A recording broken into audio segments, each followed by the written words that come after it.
For exclusive podcasts and more, sign up at patreon.com/partnersincrimemedia. This week's Law & Order Marathon winner is Devin Broadbent of Evansville, Indiana. Devin will get a marathon decal showing they watched 26.2 hours of their favorite crime show. To be next week's winner, sign up at lawandorderpodcast.com. I'm Kevin Flynn with Rebecca Lavoie and Taylor Swift, and these are their stories. You think you know who did it, but you don't know who did it.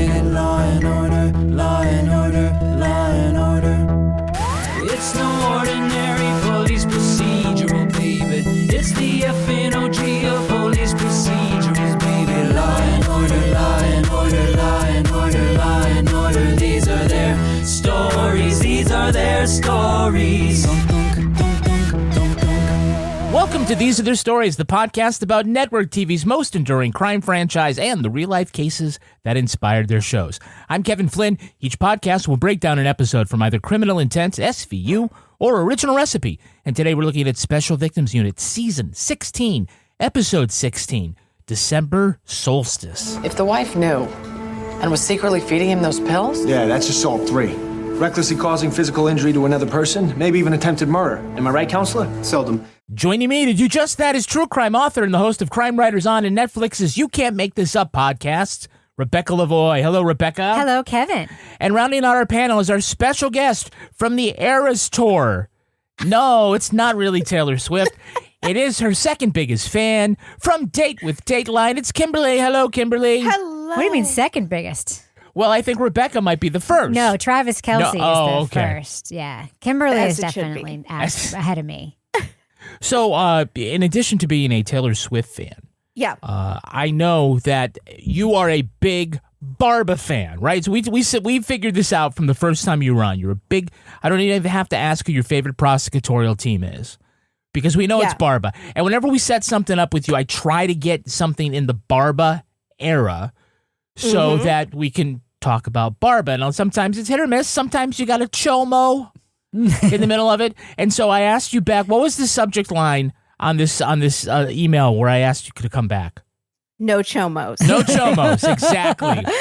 Which we still never figured out why chomo, short for child molester, is not chimo. Yeah. I have to say, And that will bother me until my dying days. that is a classic These Are Their Stories episode. It's one of my favorite of all time. Kevin, you know what episode that is? Do you know what it's called? The chomo one? Yeah. Depravity Standard, I think it was. Yeah. People look for it in the feed, listen to it. Our dissection of the chomo phrase, it's classic. It's really, really good. Well, so I know that then you are a fan of Raul Esparza. Mm-hmm. So I have some great inside stuff to tell you about Raul Esparza, because we know somebody who just did a show with him. So if you know Joey Taranto from I Think Not. Yes, so of course. Joey was just in this big show at the Hollywood Bowl where they did Jesus Christ Superstar. Yes. And it was an all-star cast. He was in the company, and it was John Stamos, Josh Gad, Adam Lambert, and Cynthia Erivo, who was Elphaba in Wicked, right? They all did Jesus Christ Superstar, and Raul Esparza played Pontius Pilate and got a lot of great reviews for his big role. Duh. Yeah, so we asked Joey, if he had anything about Raul Esparza, and here's what I'll tell you. And this is... I love it. That is shocking information. I cannot believe that I got to hear that top secret information. How many times have I been on this podcast? I have to ask. I was going to count before this because we have had... Sarah D. Bunting came on for the 10th time. Yeah, I was listening, getting very angry. You haven't had 10? I think you are at least 8. Okay. And I was gonna pout and go, not as much as Sarah D. Bunting. Oh. Start a fake feud with Sarah D. Bunting. Oh, she will fuck you up. Do not do that. I know, she's very tall. Yeah. Very short. I'm all talk. All right, now let's take a look at the first half of this episode. Special Victims Unit Season 16, Episode 16, December Solstice. Half-sisters Judith and Delilah Briggs come to the squad to report their father, the great, though mentally declining author Walter Briggs, is a victim of sexual assault.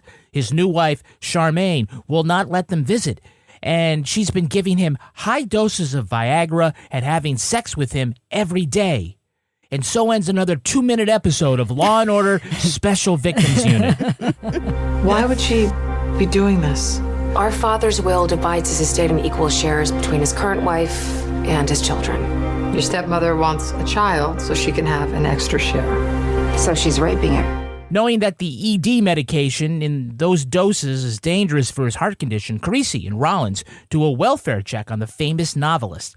When asked if he's being overworked in the bedroom, Briggs says, no, he's harder than opening a jar of Talenti. Barba says, hey, there's no crime here, but when Briggs suffers a heart attack, he says, they might be able to get an assault charge on Charmaine. When Benson and Carisi get to the hospital, they find Charmaine has checked Briggs out of the hospital against medical advice. He was kicked out of a private ambulance with an IV pump still in his arm, where they hailed a taxi to an airport. Thanks, Obama. Amaro and Carisi stop Charmaine from flying with Briggs to Canada, and the sisters ask a judge to reinforce their court order for visitation. When he has trouble remembering his daughter's names, the judge sides with them and sends the senile novelist to a hospital. Later, the detectives learn Briggs had another heart attack, this time fatal. They rush back to the hospital to stop Charmaine from taking his body to an undisclosed location. All right, there are a couple of false starts in this episode. One with Benson and baby Noah that we'll talk about in a little bit. But we get to see Walter Briggs and Charmaine at this party where he can't remember some people's names, and his daughters show up and they don't want to, they can't see him or whatever. So these two Karens go to SVU and say they will only talk to somebody in charge. That's right. They want to see the manager. To the manager. Yeah. Absolutely. Unbelievable. And they have the pusses. One of them has the hair. Is it Judith that has like the blonde hair? Yeah, the Karen haircut. It's wild. I was like, they're going to look for something to charge him with to please these women. Like, these are the least sympathetic complainers I've seen on the show in a very long time. Yeah, that's true. Yeah, and so they say that the new wife pumps him full of Viagra, and they have sex every day. And Rollins asks, Is that a crime or an old man's dream? And I'll just say, it's not a crime.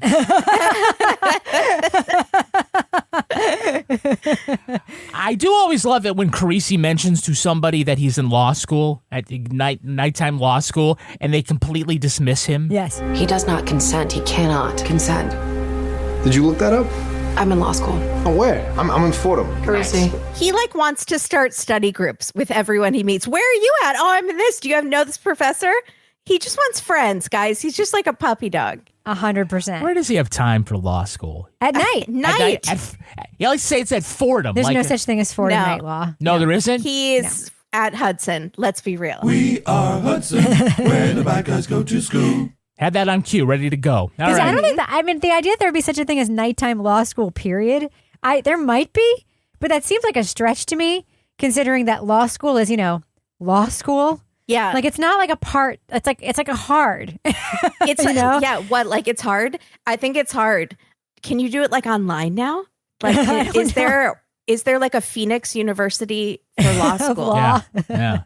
So speaking of getting hard, Carisi and Rollins do this welfare check on Briggs, and they ask him if there's like any problems with his sex life, and he says 79 and stiff as a varnished eel. And Rollins says that story made her as dry as a bag of uncooked rice.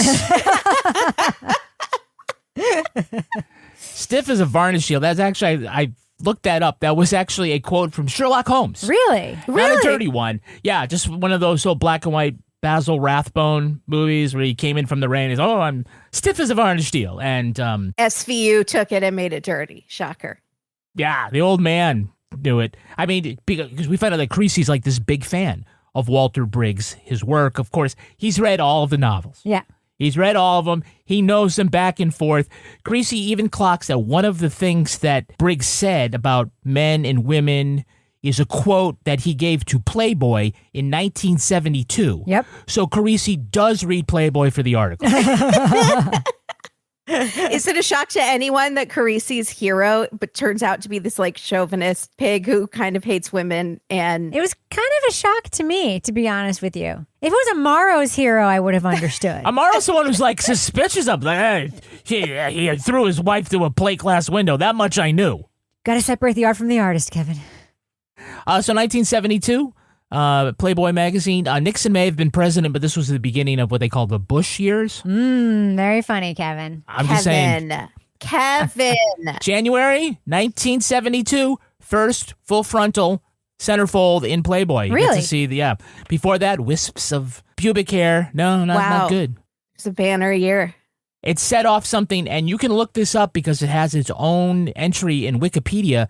The Pubic Wars. Ooh. No. Not the Punic Wars, but the Pubic Wars. Yeah, between Playboy and Penthouse over who will be the first to show the hair. Show the merkin. Joe America the merkin. Dear God. Poor Kimberly, you've broken her. I've short circuited my brain. Did you just think they always had pubic hair in magazines? No, we're not disgusting, Kevin. I've never really thought about it. You mean you guys didn't spend 3 hours researching this like I did? Okay. I saw all episodes of that Playboy show that was all the dark stuff that happened at Playboy. Did you guys watch that? No, but I know what you're talking about. No, but I read the book. Poor Holly and all those people. That's fine. It was dark times. Yeah. I went to a party at the Playboy Mansion. I did not show my pubic hair. Did you really go to the Playboy Mansion? She used to work in entertainment, remember? Yeah, I used to work in entertainment. Not anymore. I went to college in LA, and we went to, they were like, had some party and wanted girls. And so we got to go, and it was nasty and sticky. And my friend got so wasted that I was sure something bad was going to happen. So I was just on babysitting duty the whole time. Oh, I know. At the grotto. I know. I saw the grotto. Wow. Did you see half in his PJs? No, I don't even think he was there. He just rents out the party. Oh, got it. He was up on Viagra, just as somebody, I don't know. He was like a varnished eel somewhere else on the property. Yeah, he was harder than Chinese arithmetic. Yeah. Wait, don't spit that out. Don't spit what that out. does that even mean? Chinese arithmetic is very hard. Okay. It's harder than our arithmetic? I don't think if you're Chinese, it's as hard. You know the abacus. I don't know. I'm going to get in trouble with that. So we have a loaded cast. Yes. Mm-hmm. It's our very special guest star, Miss Marcia Cross. Yes. Yeah, Emmy and Golden Globe nominee for playing Bree on Desperate Housewives. Here she is as Briggs' wife, Charmaine. I've never met anyone in my life like Walter Briggs. And I wanted to have a piece of him with me forever. And I wanted the world to have another piece of him. Marcia started on a couple of soap operas before breakout roles in Knots Landing and Melrose Place. I remember that. You do. As a teen, she performed as the school mascot at the Marlborough High School, or as New Englanders know that town, the place where the off-ramp from Route 290 to 495 is a hairpin turn on the left-hand side of the highway. That's right. It is brutal. That is a brutal exit. Brutal. Why did they do that? Because it's the Massachusetts. And they say to slow down all the signs, and nobody does. Thanks, Obama. It's right. I think Eisenhower actually has to take the fall for the interstate one. Yeah. Thanks, Ike. So after her first husband passed away, she took a break from acting to pursue a master's degree in psychology. She said she wasn't trying to become a therapist, but she said it helped her to understand the motivations of her characters. Like when Bree helped dispose of a body and then went home to bake pineapple bran muffins. Or fake a pregnancy with a prosthetic belly and fake birth. That's right. She got all about that. Yep. Yep.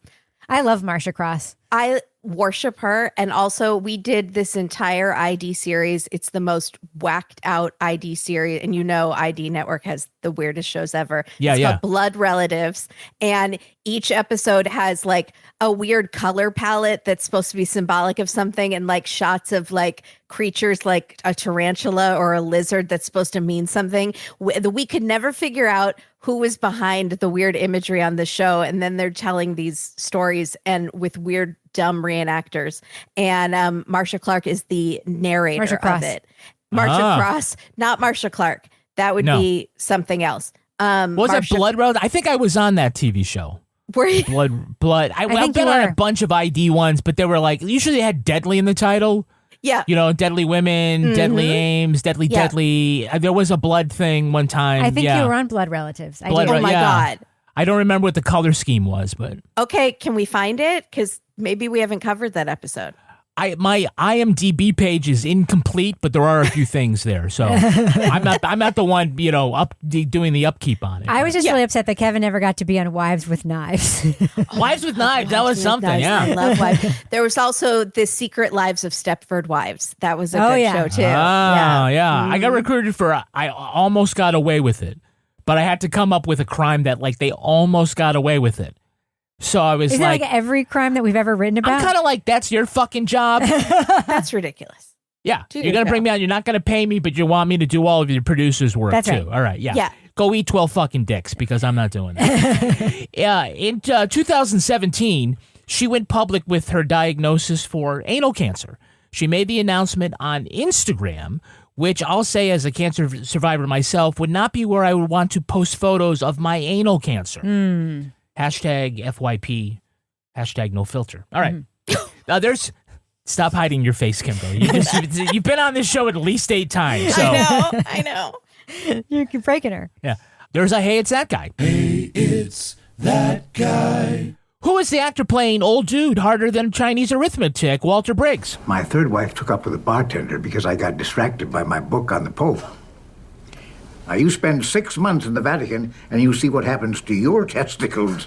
I don't know. All I know is you don't know who that is? They had an old-timey headshot of him, but they used it for his author portrait. Yes. That's Robert Vaughn. He played Napoleon Solo in the 60s spy series The Man from U.N.C.L.E., who this generation will remember as the character that madman Sally Draper masturbated to at the sleepover and got sent home. Oh, my God. I completely forgot about that. That was him? Yeah, actually, it might have been his cute sidekick, the Russian that we put together, and they were spies, and it was probably him and not Robert Vaughn, but I just like mentioning that. So he made Sally Draper harder than a varnished eel. Yes. Not harder, just slipperier. Was the original line slipperier or harder? Made her slicker than duck shit. It was stiffer than a varnished eel. Stiffer. I'm just putting it in my Rolodex of euphemisms that I can use on my podcast. Varnished eel is definitely going in there. Yeah, okay. Over his 50-year career, he had memorable roles in The Magnificent Seven, Bullet, and The A-Team. Vaughn got his Ph.D. in communications, making Marcia Cross's master's degree seem quite quaint. She's a woman, so... Yeah, that's right, yeah. He's Dr. Vaughn. Dr. Vaughn. So he died in 2016, and even though he had been a nominee, he was left out of the in memoriam segment at the Academy Awards. What? Which caused some outrage. Also left out after his death from the in memoriam segment at the Oscars, Law & Order Season 2 lead Paul Sorvino. Really? Yes. He had died just before the Oscars, right? People were pissed. Yeah. Yeah. His wife issued an angry statement about the snub, saying, Paul Sorvino was one of the greatest actors in cinematic history. And we know that because Paul Sorvino liked to tell everyone that. Well, we never went dancing with Raul Esparza, but we did get to go one time to a virtual event with a bunch of the actors from Law & Order. Dan Florek, who plays Kragen on both shows, was there, and he explained that one day on the set, Paul Sorvino was going off on this thing about how he was one of the 5 greatest living actors. And then he couldn't get through the scene where he had asked, like, well, where's the color of the car? What was it? He kept fucking it up. And so Florek looked at him and he said, hey, maybe you're only one of the 7 greatest living actors. And he got snubbed. Hey, there's a Hey, It's That Girl. Hey, it's that girl. Tell me the name of the actress playing Proud Mommy and woman Kimberly wishes that she could be, Lucia Barba. Sergeant Benson, this is my mother, Lucia Barba. Oh, Benson. He talks about you. You drive him a little crazy. Mercedes Rule? Yeah, it's Mercedes Rule, 1992 Oscar winner for The Fisher King. The same year she won a Tony for Lost in Yonkers. So she's halfway to that EGOT. One of her early jobs was that she worked as a milkmaid at the ice cream counter at the Plaza Hotel. A milkmaid, and she wasn't even a trad wife. Oh. She denies that her parents named her Mercedes because that's where she was conceived. But her brother is named Impala. Hey, can you tell me who's playing Judge Virginia Farrell? Sustained, jury will disregard. I can. Who's that? That's Peter Pan, Sandy Duncan. Yes. Oh my God, I missed that. Completely. She didn't look like Sandy Duncan. I actually looked at her. I was like, "Is that Sandy Duncan?" You couldn't hear from her voice. Then she talked, and I was like, "Oh, that's Valerie Harper's replacement / Peter Pan, Sandy Duncan." Yes, and she was in The Cat from Outer Space and The Fox and the Hound. And you're right, she was the Valerie Harper. When they Roseanned Valerie Harper, it became the Hogan family, and she was on that. And she is best known for her high wire act in Peter Pan and her many commercials in Wheat Thins. By the way, she does not have a glass eye. She doesn't. She does Wait, in America. what? I know. That is the urban. Did you know that about her? Did you hear that rumor I thought about? that was real. Yeah. No. In 1971, she had a tumor removed behind her left eye, which left her blind in that eye. But the left and the right eye still tracked, so they didn't feel the need to remove it. So she doesn't have a glass eye. But, that sort of became the urban legend. I have always thought she had a glass eye. I thought that was real. Poor Sandy. Yeah. You obviously don't remember Sandy's appearance in an earlier episode of These Are Their Stories where we went over all of this. But I'll say that, I remind you that in the 1990s, there was a punk band called Sandy Duncan's Eye. Oh, wow. Yeah. Mean. Their songs included the civil rights-themed punk song, Negroes. Okay. To which Negro said, "Thanks for your service. We'll take it from here." We have some repeat offenders. Repeat offender. Playing attorney Arlene Heller is Susie Essman, best known as Susie Green on Curb Your Enthusiasm. What evidence? Who's testifying here? When did NYPD become medical doctors? Making her 9th of 10 Law & Order Universe appearances, playing the Briggs housekeeper, is Miss Claudette from Orange is the New Black, Michelle Hurst. Wow. What she's doing to Mr. Walter is wrong. Giving him them pills. And back is medical examiner turned serial killer Carl Rudnick, Jefferson Mays. By the way, it looks like she pulled something else out of him, too. What? There's semen in his urethra. Yeah, Who could have seen that coming? He's not the creepiest man that ever was on TV. I mean, they did not retcon that at all. That when they hired this character, they were like, okay, we need somebody who pasty and creepy, sort of be convincing as a medical examiner, but when they walk on the screen, everybody's going to say, serial killer. Like, he's so well cast in that role. Yes. So give me the name of the actress playing Judith Briggs, the daughter who's in law school. And we are moving now to be his guardians, pursuant to Article 81 of the Mental Hygiene Law. That's Emily Bergel. Recently, she was Tessie in the marvelous Mrs. Maisel and was Frank's long-lost daughter, Sammy, on Shameless. She played Rachel Lang, Carrie's half-sister in The Rage, Carrie 2. Oh. I don't want to spoil the film, but there's a party where things don't go well. You tell me who's playing Delilah, the daughter who is a present and future failed playwright? Isn't that sad sack lady? Yeah.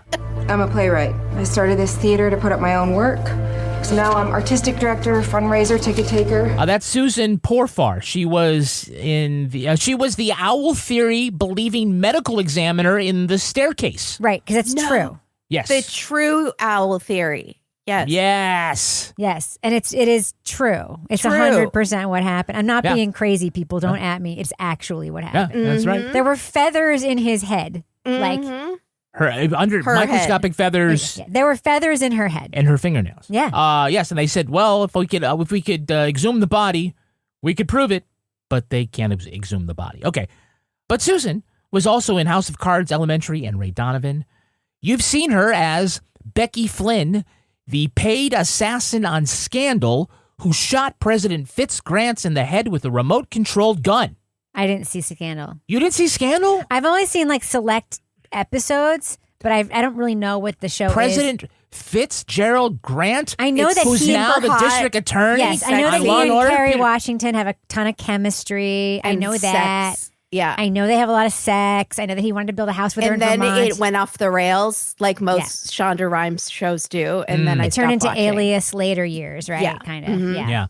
Well, let me tell you about what happened in this plot line. The president, a bullet grazed his head, and somehow he survived. It was all about an election tampering scandal. This all happened in 2012 and is probably the only time a TV show would predict history. But I will tell you that the two of you probably do not want to hear what happens to Susan's character in The Handmaid's Tale. Oh, no. Oh, God. I just, if it's going to predict the future, I would just say go to Canada. Oh. Yeah. Lastly, can you identify the actress playing Judge Marion Adams, the one hearing the daughter's lawsuit? So the contention is Mrs. Briggs is abusing her husband. Absolutely. Her name is Kate Jennings Grant. 4 Law and Order Universe appearances, 4 the trifecta. She was cable crime show TV anchor Louise Herrick on Piper Parabo's TV series Notorious. And she is the devious ballet teacher Madame Geary, who was murdered in Pretty Little Liars' Original Sin. She also played Diane Sawyer in Frost Nixon and a pregnant woman lost on 9/11 in United 93. She also had a part in a show called I Just Want My Pants Back. It was all about Prince Andrew. Oh, my God. No, it wasn't. No, it wasn't. Okay, so the danger for Briggs is that he has this heart condition, and too much ED medicine is dangerous for the blood vessels. By the way, they didn't want to use the term Viagra because I don't think they wanted people to think that Viagra killed people. Yeah. So they were like, okay, legal says, let's just call it ED medication. Sponsor of this network. Let's just leave that one alone. Yeah. Yeah. Little blue different. We've all seen the commercials. Yeah, all right. Yeah. So it does stuff to the blood vessels that you don't want. So like clockwork, he has a heart attack. And Charmaine takes him out of the hospital and hurries him into a private ambulance. Now, Rollins finds the driver and asks, like, well, what happened? And he says this guy was rushed out of the hospital. He still had all the tubes hanging out of his arms. The wife didn't say to take him to another hospital, just drive them to a private airship in Westchester. And this ambulance driver says, you know, something about this doesn't feel right. I loved him. He was the most reasonable character. Yeah, he's amazing. I loved him. He should be in charge of the whole show. He's like, I don't want that liability. No. I don't want to be the ambulance driver that kills a man by not taking him out. I was like, oh my God, somebody's like doing real dialogue on the show as he's loading the ambulance because he can't just turn. Yeah, no, he can't just stand there. Yeah. He's also like, I am one of 2 black people in this episode, and you know they're going to blame me for this no matter what. What can we charge him with? I am not a fool, yes. Can we charge him with assault? No. So apparently what happened is they get out of the ambulance and like they just hail a cab. So some taxi driver's going by and he's like, hey, this looks interesting. Come on in. By the way, taken from the hospital, we see later, no Johnny, just satin robe and pajamas. Right, half style. She definitely had a go bag ready for those boner pills, right? That's right, absolutely. As I do for you. That's why the cab stopped. If he's in a white Johnny with his ass hanging out, nobody's stopping for him. Yeah. No.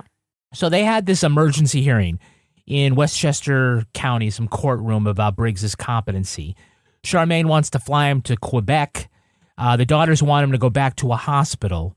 To show that he has dementia, Judith asks if he knows her name. What are our names, Dad? This is ridiculous. He is exhausted. Just a moment. Do you know their names, sir? Well, how to go? I named him myself. Dad, who am I? And I will say that if you have to stall for time, then you do not know. Yeah. You don't need to be a doctor. She said, do you know who I am, Dad? She said, Dad. Way to read. give him all the hints. Well, let me think about this. I know I slept with your mother. Listen, the judge in the skirt seemed to know what she was doing. Yeah. Yeah, after the hearing, he's being sent back to the hospital. And Briggs reflects on his life. And he says he's had 6 wives, hundreds of lovers. I penetrated their bodies and I penetrated their minds. Because I was a man. That's what I was supposed to be. No. So he has dementia and has forgotten everything in life except all the squirrel he got. Yeah.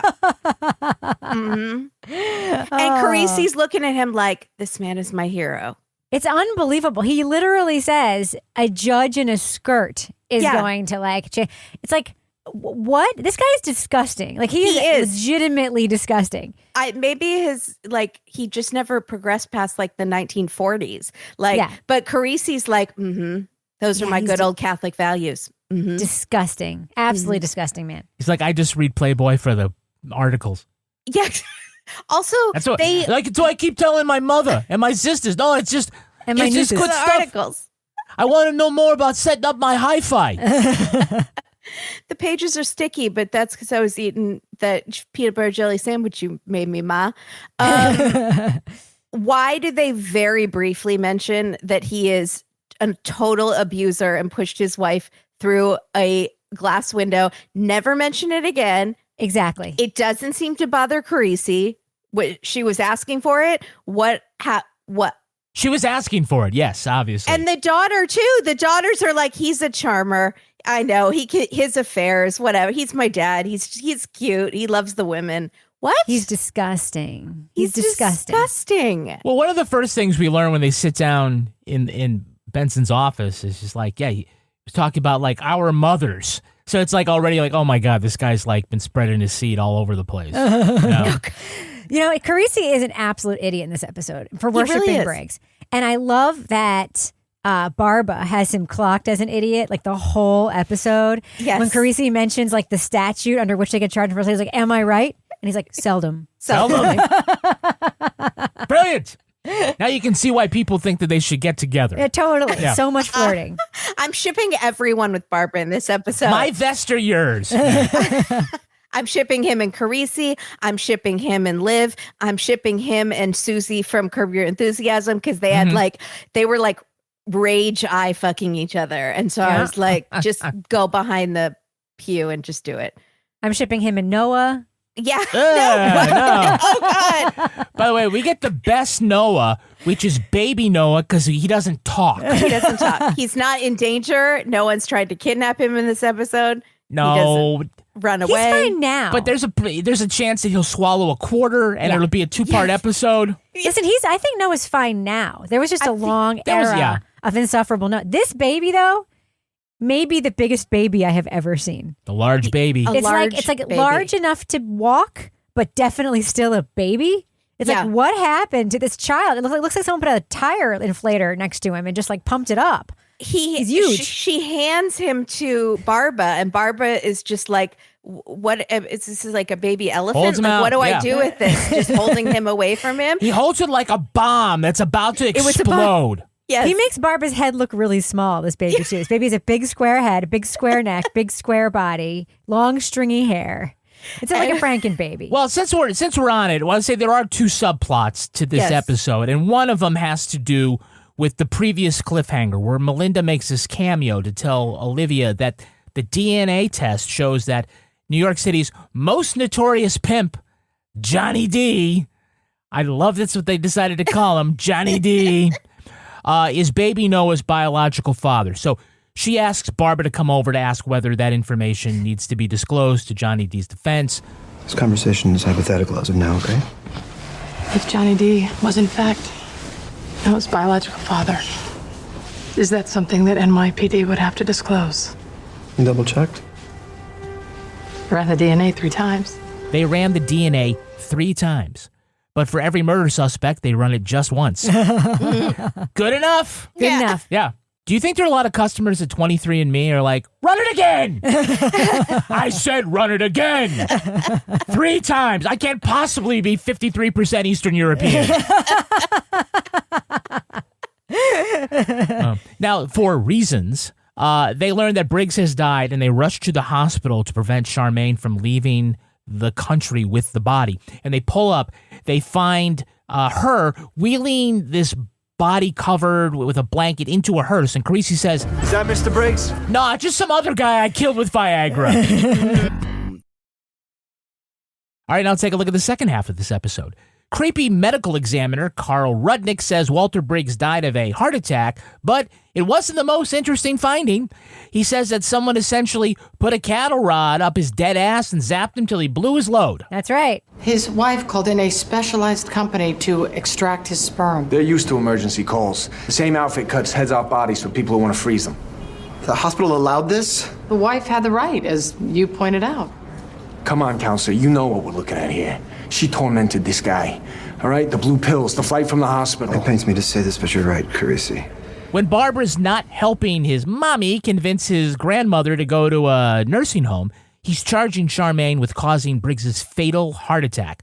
Witnesses at trial say Charmaine put large amounts of Viagra, I'm just going to say Viagra, in his orange juice, and pulling him out of the hospital hastened his death. But the defense argues, hey, he was going to die anyway. That's when the trial is interrupted by everyone getting a text message at the same time. No, it's not an alert about Taylor Swift dropping a new album. Life of a Showgirl. Yeah. Out October 3rd. Hey, that's great. It's a pre-recorded video of Walter Briggs discussing his final wishes. On the video, the writer seems coherent and blames his two daughters for his problem, singling out Delilah as a shitty playwright writing shitty adaptations of his classic novels. Judith has an epiphany that it wasn't because of Charmaine that their father froze them out, it was because Delilah. And Charmaine announces that a surrogate is now carrying their little baby's step-zygote. They all come to a deal that splits the estate 4 ways and prevents Delilah from getting the rights to any of Briggs's novels. Charmaine cops to a lesser charge and gets a year of probation. But what will the writers do with the final 55 seconds of this episode? Barba rushes to his abuela's apartment to learn that she has died in her sleep at home before she could be moved to a facility. So we have this plot here about Barba and his mother trying to figure out what to do with the feeble grandmother. And as we learn, this grown-ass man calls her mommy. I don't want to be crass, but my lady boner shriveled a tiny bit inside when he said mommy. That's cultural. Are we not allowed to not like it? Because no, you're allowed to not like it, but it is like, I think, kind of standard. We've discussed on Dateline several times that if someone says mother or father, that's quite disturbing. Mommy is even worse. Mommy is Norman Bates vibes. But it's Raoul. He can get away with anything. But at one point, he just like when he said "bye, mom" or something like that. It really could have just, He said "ma" one time. Yeah, ma. That's it. I mean, there's a point like in every child's life where they go from mommy and daddy to mom and dad, right? You know, it's for some kids it might be 5 or 6. You are going to get so added by Spanish speakers. I'm telling you, you are. You just need to stop this. You just should stop. Leave it where you left it. Do you think, though, it's mommy like MAMI? Yes. Okay. Not according to the closed caption. No, on closed caption, it was MOMMY. MOMMY. Yep. Sorry, mommy. Mm-hmm. At one point, they take Abuela to a nursing home, and she complains. It smells. Yeah, like old people. Mm-hmm. Smell yourself, Grandma. You know where that smell's coming from? You should smell your Bronx apartment. Also smells like old people. It smells like you, one big old person. Oh my God, it's horrible. Me. What's that smell? They're making desperation. It's catheters. It's catheters. It's satin pajamas and sweat. Dentures soaking on the windowsill. Oh my God, what's that smell? Dr. Scholl's corn remover. As somebody who can't see because she's old and has now turned the print on her phone into the biggest, boldest print imaginable, yes, we are joking and being ageist. Don't at me, at Kevin Flynn. He's on all the platforms at Kevin P. Flynn. Also, I recently learned on Reddit, thank you, Reddit, that after the age of 45, your body starts to make some sort of protein or something on your skin that makes the smell. So it hit all of us. We're all 45 or older. It's real. Old people smell is real. So now I'm like smelling myself. I'm very self-conscious. Yeah, it's not just the depends. It's the actual people. No, it is like a chemical reaction. Just like babies. Like babies have a smell. Yeah. Yes. But 45, is that not shockingly young. That makes I know. Oh my God. you smell like prune juice and Bengay. My God. Pass me the Metamucil. And reverse mortgages. That's what I smell. Yeah. So secret serial killer, Dr. Carl Rudnick. I smell affordable life insurance. That's a great commercial. Yeah. Is someone pops You in. cannot be turned down for any smell. Is that old person smell or is that life insurance for someone who's going to die within the next 3 years? It'll cover your cheap ass funeral costs. She just cover some Old Spice, please. That old smell. I don't think Old Spice and the old person smell mix together well. I think that might make it even more potent. Well, it's not Speed Stick because they're not moving any fast. Oh, God. Okay, I know it's ageist, but like, if Abuela didn't complain about it, we wouldn't say anything about it, all right? It's your own fucking fault. The lady from those Loom commercials comes in. Like, I'm a gynecologist. You smell. It's like my dog complaining about fart smell. It's like, come on. Breath. Yeah, Terrier breath. Jesus Christ. All right. We don't put our family in places like this, places that smell. No, we're better than that. You're almost a judge. You're almost a judge.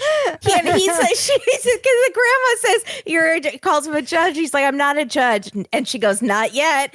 And then he's like, but wait until I kill a baby. And then my chances will be gone forever. I'm glad you'll be dead by then and you won't have to see it. Yeah. And I'm going to grow a beard and I'm going to get really depressed because I've killed a baby. And then because I've killed a baby, Trump will appoint me as a judge in the Justice Department. There we go. So, secret serial killer Dr. Carl Rudnick explains how semen was extracted from the dead Mr. Briggs. It was a rectal probe electrical ejaculation. Rectal probe electro ejaculation. That sounds like a sex crime in and of itself. Now, Barba is grossed out, but didn't Rollins look a little intrigued? Yes. She was into it. She had heard of it. She had written a thesis paper on it. Yeah. She was like, oh, real? Like, I never thought I'd get to see one in real life. Be damned. That's right. Yes. Meanwhile, Olivia Benson's like, that is a possibility. Meanwhile, I'm here with a pimp's baby. Right. I could have just electro ejaculated some dead person. And look at me. Look at me with this giant elephant pimp's baby. I was so proud of myself that I had never heard of this because I feel like every time I come on the show, I've heard of the weird, disgusting, like the incest, like the, attraction to your long lost daughter, weird diseases that I know about. And I had not heard of this. Yes. They have had semen extraction on recently deceased men on the show before. Yeah. They just stick a needle up there, but they didn't have this. But they actually do. This is a real thing. And thank you for telling me up until at least 24 hours yeah. after the person passes. It's old dead man jizz smell. It's worse than smell.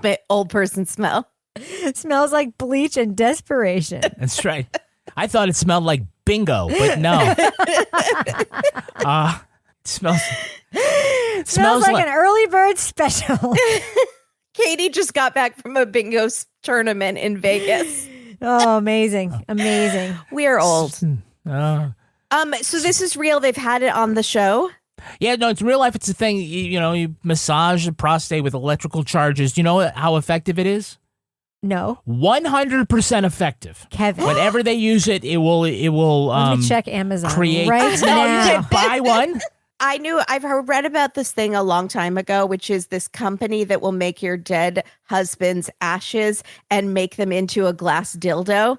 And so you can sleep with your dead husband. And I can't think never thought I would get to drop that into this episode, but I'm so glad that I've been presented with this opportunity because I like to bring this story up at dinner parties. You've been holding that one. Yeah. That is 100% a man's invention.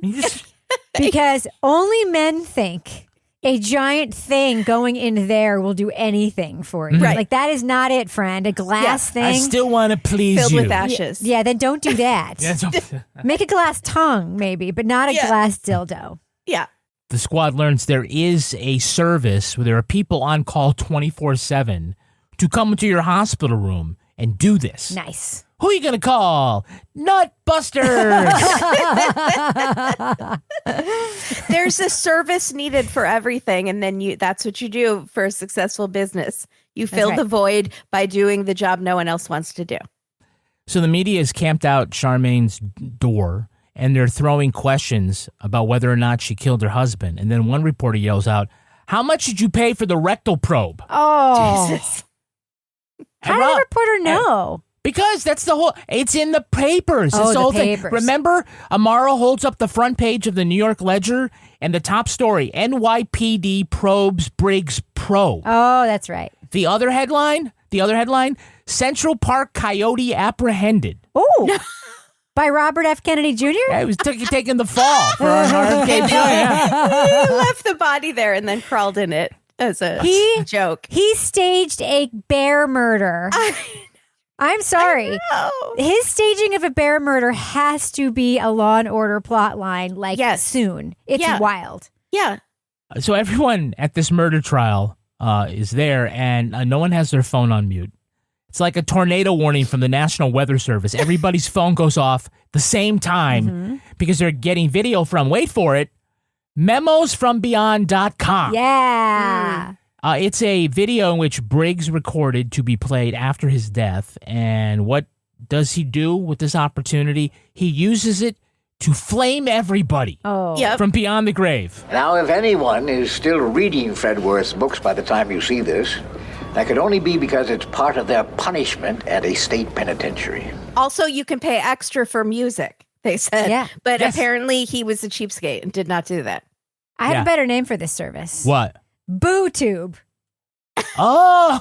Because it's a ghost. Yeah. See what I mean? Boo Tube. I like it. Boo Tube. And you can send videos just like Briggs. It's like not like I will love you forever. It's like your place sucks. That's what I want to do at my funeral. You suck. I remember that time you never paid me back when we split the check at dinner, and you suck. And you got a lot of nerves showing up your face here at my funeral. Yeah. Man, this is like if King Lear sent a video to Cordelia saying, "Eat a dick." So this episode is really about two different ways that families can treat their declining elders, right? So at the end, Barba's mother tells him that Abuela has died. She told us she didn't want to move. I should have moved in with her. I should have quit the job. And Barba says, "No, mommy, it was me." Rafael Barba, low-key killing helpless people since 2015. But he takes the onus of it off of his mom because he's a gentleman.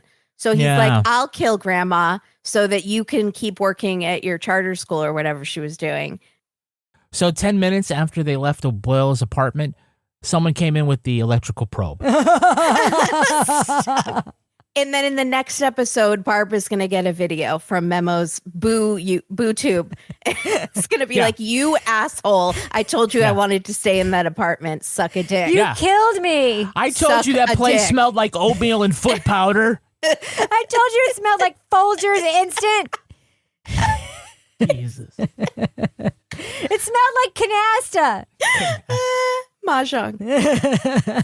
It smells like Mahjong tiles and crusty socks that haven't been washed because I can't reach my feet because my hip. It smells like a shoehorn. All right, let's take a look at the real-life story that inspired this episode. It's time for Rip from the Headlines. You think you know who did it. You think you know who did it. But you don't know who did it. You don't know who did it. Rip from the headlines. This episode takes its cue from the headline-grabbing family row of the late radio legend Casey Kasem. Known as the voice of Scooby-Doo's mate, Shaggy, the host of American Top 40, Kasem was diagnosed in 2013 with a rare form of dementia after years of declining health. Kasem's children from his first marriage said his second wife, Jean, was preventing them from visiting their father. The siblings staged a protest outside their stepmom's home asking to see him. When Jean removed Kasem from his nursing home, the children petitioned a court for conservationship rights. His wife told the judge Kasem had left the US, but he turned up in a Washington state hospital where he was treated for bed sores. The judge directed Kasem receive proper medical care and ordered separate visitation times for his second wife and the kids. When Kasem stopped responding to artificial nutrition, The family again argued over his treatment. The court sided with the children and allowed Kasem's wishes for end-of-life care. After Casey Kasem died in June 2014, Gene Kasem secretly moved his body to Norway to be buried in Oslo. Cy Frater, man of many talents. I know he could do cartoon voices too. I didn't either. I asked him who else he does, and he's working on a few. But oh my God, that was incredible. So Casey's adult children would later sue Gene Kasem for wrongful death, claiming elder abuse, nothing to do with Viagra. Gene would counterclaim, saying they caused his wrongful death by being such Karens. The case was later settled. Now, Casey Kasem died 7 years after getting a diagnosis knowing that he would need a high level of care, and seemingly did not make clear to everyone what his wishes were. As somebody who assumes they will die at some point, what is the takeaway from this cautionary story? Go to LegalZoom.com immediately. I mean, if nothing else, you have to write it down, get it witnessed or some shit. Like we just did this year. We're like in our 50s. Yeah. We finally did it after saying we're going to do it every year. We got a lawyer, we made our will and stuff. You feel much better after you do that. Yeah. So much better. Because my mom just died. So now we're all doing it. And we got these books on Amazon and they say, I'm dead. Now what? And so you put in all of your account information and like what you want. And like this is the name of the lawyer who has the trust and like everything. And then you feel so much better.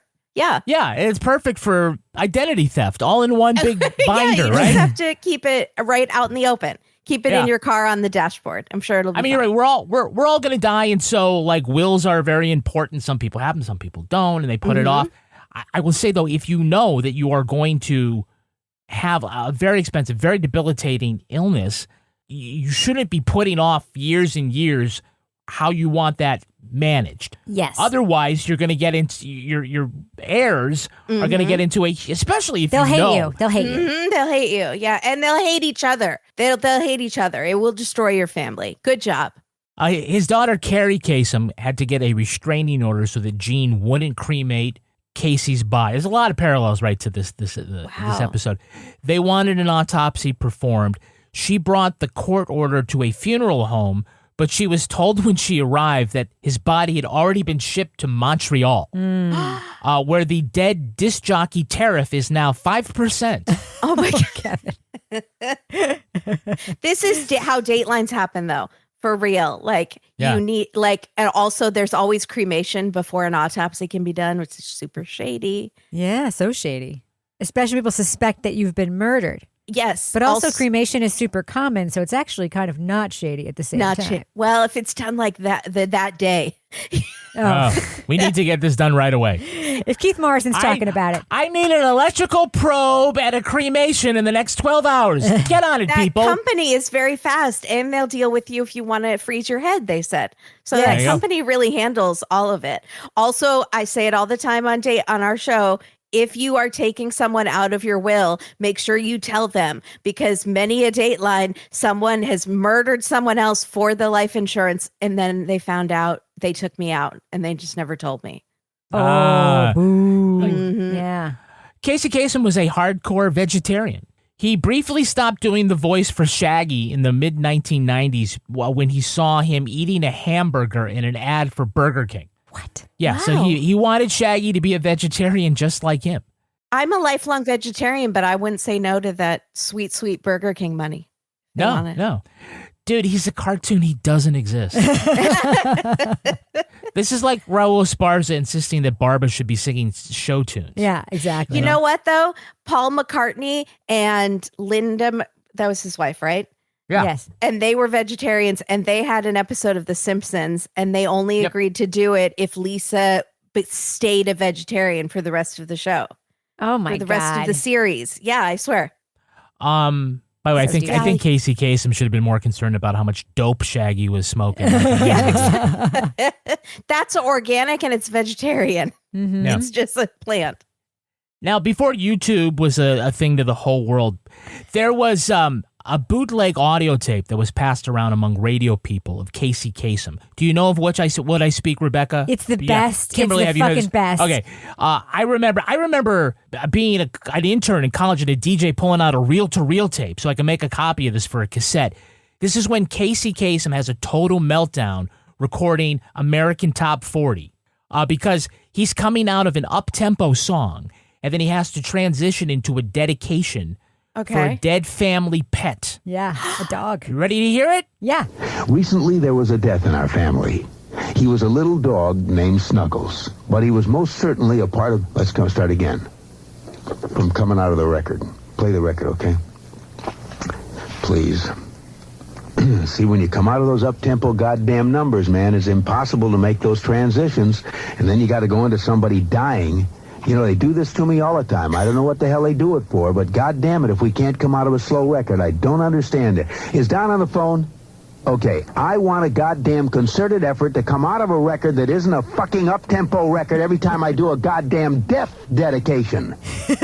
Now, make it, and I also want to know what happened to the pictures I was supposed to see this week. This is last goddamn time. I want somebody to use his fucking brain to not come out of a goddamn record that is, that's up-tempo, and I got to talk about a fucking dog dying. Boy, it's fucking ponderous, man. Ponderous. Fucking ponderous. It's ponderous. It's the best. Oh, and by the way, when Casey went to heaven, Snuggles was there and said, "Here are your fucking pictures you want to see. Why don't you shove them up your ass?" Don. Where's Don? That's going to do it for us. We want to thank our guest, Kimberly. Kimberly, where can our listeners follow you? A Date with Dateline. Dateline on Instagram. And Rebecca Lavoie, how can our listeners follow you? We're Crime Writers On, and of course you can listen to You Can't Make This Up. Be sure to follow us on Facebook, Instagram, TikTok, YouTube, X, and Blue Sky. Our newsreader was Cy Frater.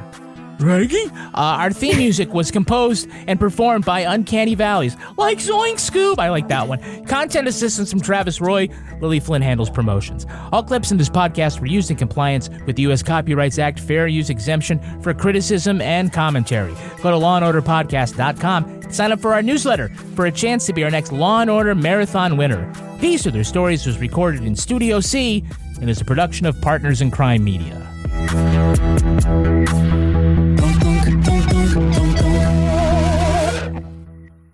Partners in Crime Media.